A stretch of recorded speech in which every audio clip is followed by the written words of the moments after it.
आ रही है। और अगर साथ ही नेबर कंट्री की बात करें तो वो इंडिया वाले मून पे जाके पानी डिस्कवर करते नजर आ रहे हैं और उन्हें देखकर पूरी दुनिया के जो बड़े कंट्री हैं, रशिया की बात करें, लास्ट वीक उन्होंने भी अपना मिशन मून लॉन्च को लगता है कि वो साउथ पोल पे कामयाबी से पहुंच पाएंगे, वाटर डिस्कवर कर लेंगे।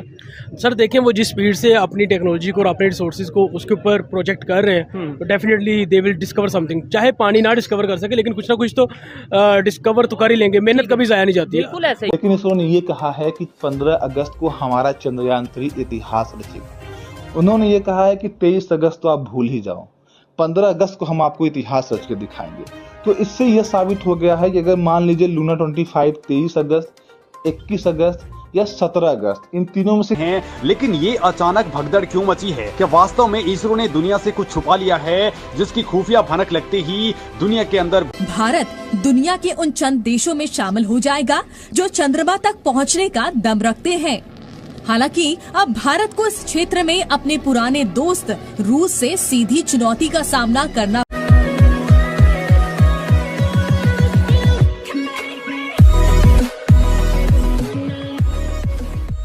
नमस्कार दोस्तों। अब कई बार ऐसा होता है कि भाई आप यहाँ पर चंद्रयान 3 पर जा रहे हो, जैसे कई सारे पाकिस्तानी कहते थे। अब इंडिया की तरफ से ये न्यूज़ आई कि भाई इंडिया ने चंद्रयान 3 यहाँ पर लॉन्च कर दिया है, तो कई सारे पाकिस्तानी की तरफ से ये क्वेश्चन उठाए गए कि भाई हमारी गवर्नमेंट क्या कर रही है। तो पाकिस्तान के जो पूर्व मिनिस्टर्स थे उन्होंने कहा था कि भाई चंद्र तो यहाँ से दिख जाता है, वहाँ पर जाने की क्या ज़रूरत है। शायद अगर आपको याद हो तो कि भाई वहाँ जाने की क्या ज़रूरत है जब यहाँ से ही हम सब कुछ जो भी डायमेंशंस लेने हैं या फिर कहे कि जो भी खोज करनी हो हम यहाँ बैठे बैठे कर सकते हैं। और अगर डीप में देखना है तो हमारे पास और भी कई टेक्नोलॉजी है जिससे हम जूम करके वो पूरा चंद्र देख सकते हैं, उसमें कोई दिक्कत नहीं आने वाली। कहने का मतलब ये है कि ये है पढ़े लिखे पाकिस्तानी जो अनपढ़ बराबर है, अनपढ़ भी अच्छे होते हैं इनसे। और एक तरफ इंडिया है जो सिर्फ साउथ पोल पर जाने की बात कर रहा है, इसीलिए कि कुछ क्या वहाँ पर पानी का अस्तित्व है, क्या किसी और चीज़ का अस्तित्व है, या फिर कोई और चीज़ हमें यहाँ पर मिलती है या फिर नहीं मिलती है।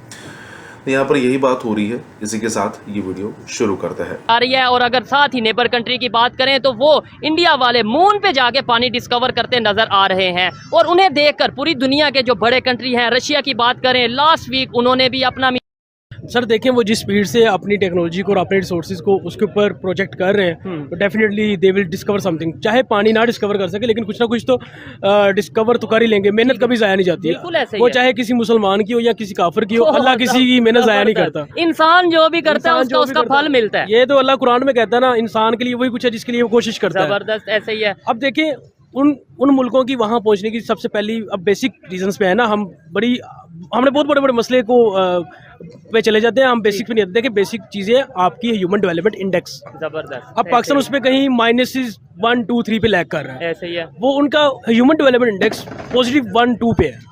देखिए आपने बेसिक ह्यूमन डेवलपमेंट में जब काम नहीं किया, देखिए एक बंदे का छोटे से छोटा मसला क्या है, रोटी कपड़ा और मकान, उसको जब बेसिक ये फैसिलिटीज देनी होती है रियासत ने। लेकिन इसरो ने ये कहा है कि 15 अगस्त को हमारा चंद्रयान 3 इतिहास रचेगा। उन्होंने ये कहा है कि 23 अगस्त तो आप भूल ही जाओ, 15 अगस्त को हम आपको इतिहास रच के दिखाएंगे।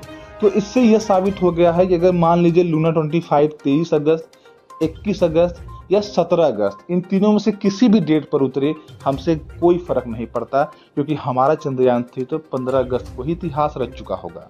इन सभी न्यूज़ के आने के बाद वास्तव में लगता है कि हाँ, हमारे इसरो के वैज्ञानिक वास्तव में कड़ी मेहनत करके सारा काम कर। यह बात सुनने के बाद दुनिया भर के वैज्ञानिकों को एक बात समझ नहीं आ रही, वो ये है कि आखिर इसरो ऐसा कर कैसे सकता है। इसरो 15 अगस्त और 23 अगस्त के बीच में करीब 8 दिन का अंतर है। 8 दिन के गैप में वो कैसा इतिहास रच सकता है, ऐसा क्या कर सकता है। यह बात पूरी दुनिया की स्पेस एजेंसी को खाई जा रही है, क्योंकि इसरो ने खुले तौर पर नहीं कहा है कि मैं 23 अगस्त की जगह 15 अगस्त को लैंड कराऊंगा।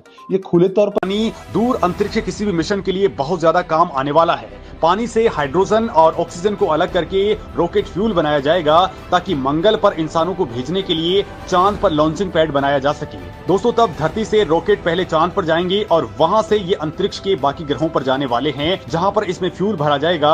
और बड़ी बात यह दोस्तों कि यहाँ से मंगल ग्रह पर भी जाया जा सकेगा। और दोस्तों इस मामले में आपको बता दूं कि फ्यूचर के रॉकेट्स न्यूक्लियर रॉकेट होंगे, जिसमें यूरेनियम की बजाय हीलियम 3 का यूज होगा, जो चांद पर बहुतायत में मौजूद है। दोस्तों नासा नासा का इस मामले में कहना है कि वहां पर 3 लाख टन हीलियम का भंडार मौजूद है, तो वहीं इसके अलावा स्मार्टफोन, कंप्यूटर और एडवांस टेक्नोलॉजी से जुड़े बहुत सारे खनिज मौजूद हैं।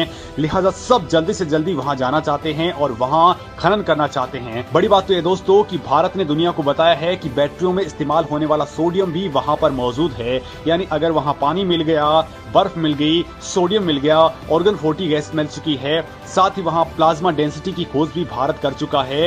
यानी कि भारत ने बहुत पहले ही दुनिया को बता दिया कि वहां पर बहुत कुछ मौजूद है। लिहाजा सारी दुनिया की नजर भारत पर है। भारत दुनिया के उन चंद देशों में शामिल हो जाएगा जो चंद्रमा तक पहुंचने का दम रखते हैं। हालांकि अब भारत को इस क्षेत्र में अपने पुराने दोस्त रूस से सीधी चुनौती का सामना करना। रूस करीब 47 सालों बाद चांद पर जा रहा है। रूस ने अपने इस मिशन मून को नाम दिया है लूना 25। रूस ने लूना 25 लैंडर को अमूर क्षेत्र में वोस्तोचन अंतरिक्ष बंदरगाह से लॉन्च किया। रूसी वैज्ञानिकों का मानना है कि लूना 25 आने वाले 21 अगस्त तक चांद के साउथ पोल पर उतरेगा। रूस अपने इस मिशन में सोयूज 2.1B फ्रिगेट रॉकेट का इस्तेमाल कर रहा है। गुजर चुके हैं। आज भी हमारे कंसेप्ट ये चल रहा है, दुश्मनी चल रही है नेबर के साथ। इंडिया की अगर बात करें, उनकी हम बात नहीं करेंगे, जिक्र नहीं करेंगे, सीखेंगे नहीं, उनका हम अप्रिशिएट नहीं करेंगे। क्या ये भी सोच हमें बदलनी चाहिए या ऐसी चलनी चाहिए, दुश्मन है, ये है, वो है?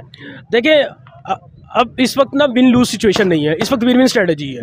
विन विन स्ट्रेटजी से मुराद ये है कि इस वक्त अगर हम उनकी आईटी कंपनीज के साथ, उनकी मेन कंपनी से कोलैब कर लें, जॉइंट वेंचर्स कर लें, तो क्या देखें ना कुछ तो हमें मिलेगा ना। ऐसे ही सीखने को बहुत कुछ हाँ जी, मिलेगा। अपनी इस वक्त जो हमारी आईटी इंडस्ट्री है, 70% जीडीपी पाकिस्तान का इस वक्त आईटी इंडस्ट्री। आज आईटी इंडस्ट्री के ऊपर जितने आप टैक्सेस लगा रहे हैं, फ्रीलांसिंग कम्युनिटी के ऊपर आप टैक्सेस लगा रहे हैं। बैंक सिंपल आपकी हर ट्रांजैक्शन के ऊपर 3 से 4% वो टैक्स डिडक्ट कर रहा है। इंटरनेशनल पेमेंट्स के ऊपर लग कर रहा है। ऐसे ही है 20% ऑलमोस्ट। मैं भी एक फ्रीलांसर हूँ, आप भी फ्रीलांसिंग में काम, ऑलमोस्ट 18 to 20% टैक्स कटता है और बड़ी सोचने वाली बात है। तो हमें सीखना चाहिए उनके साथ मिलके। एक तो उन्हें भी मतलब देखें, हम उनके साथ मिलके काम करेंगे तो एक तो उनकी भी पावर में इजाफा होगा और सेकेंडली हमें ज्यादा फायदा